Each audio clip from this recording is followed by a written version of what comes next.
First step in the process, we're going to take our needle valve seat gasket, place it into the seat assembly. Then we're going to take the top half of that seat assembly and place it on top. We're going to be tightening it down with a 1/2-inch wrench, making sure there's still a small hole in that gasket for air to be released down. Take your chamber gasket, place it into the lid assembly. Now we'll move on to the petcocks, placing a little dab of super lube on there just to make the tightening process go a little bit smoother. The super lube also does help to create a nice tight seal when pressure is being dumped into the bucket.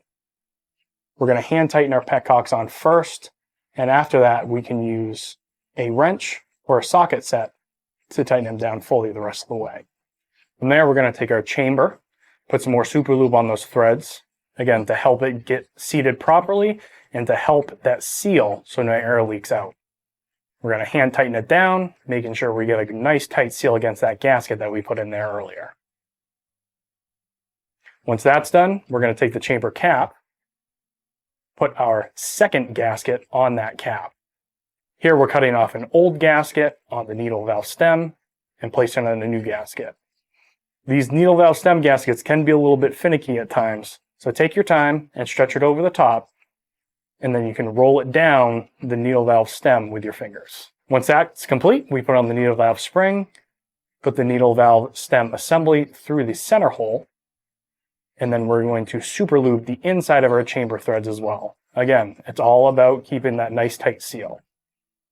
Hand tighten on the cap, and once that's hand tightened, we're going to be taking our chain wrench, putting it around the chamber cap to get a nice, tight, firm seal on the entire assembly.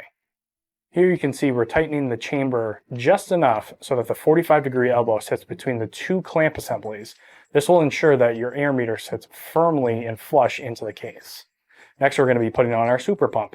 Here we're using a 1/2-inch wrench, some nice downward pressure to get it seated firmly first, and then continually turning clockwise until it is firmly flush to the top of the cap.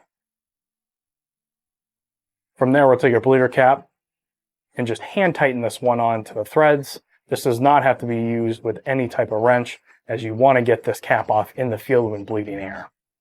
Next, we'll be taking our air meter gauge, putting a little bit of super lube on there just to get it going. This one you want to make sure you're hand tightening just so you feel a little bit of back pressure, then taking your 7/8 and 3/4-inch wrench to tighten the rest of the way. From here, we're going to be checking our pressure, making sure everything is holding fine. We're going to be pumping up to our IP of 3, tapping the gauge a few times just to make sure we have a nice tight seal before going any further. Looks like we do, so here we're going to be putting on the needle valve assembly on the top. First start with that spacer, then our lever, then we're going to be putting on the needle valve nut. Here we're going to be using our 1/2-inch wrench and the flathead screwdriver to get that seated properly. This is very important as you don't want to let air bleed out and push that needle valve too high up out of the seat. So that's how you put together your Type B pressure air meter. If you have any questions, shoot us an email at service@certifiedmtp.com or visit Certified MTP. We'll see you next time.